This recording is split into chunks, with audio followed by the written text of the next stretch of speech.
అయోధ్య రామ మందిరం దర్శనార్థం ప్రత్యేక రైల్లో వెళ్తున్న ఆర్ఎస్ఎస్ కరసేవకులకు తిరుపతిలో బీజేపీ నాయకులు పండ్లు, బిస్కెట్లు, వాటర్ బాటిళ్లను అందజేశారు. అయోధ్య బాలరాముని దర్శనార్థం భక్తుల కోసం రైల్వే శాఖ విజయవాడ నుంచి తిరుపతి మీదుగా ప్రత్యేక రైలును ఏర్పాటు చేసింది.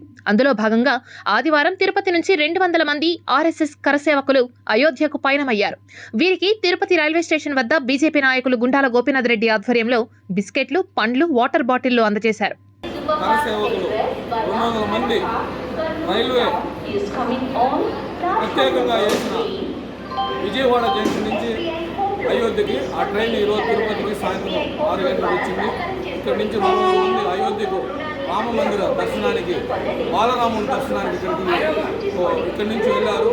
వారిని నమస్కరించుకుని వారికి పలహారాలు, పండ్లు, వాటర్ బాటిల్ ఇవ్వడం జరిగింది.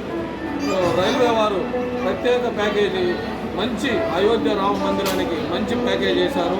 ప్రతి ఒక్కరూ దీన్ని సద్వినియోగం చేసుకుని బాలరాముని దర్శించుకోవాలని కోరుకుంటూ జై శ్రీరామ్.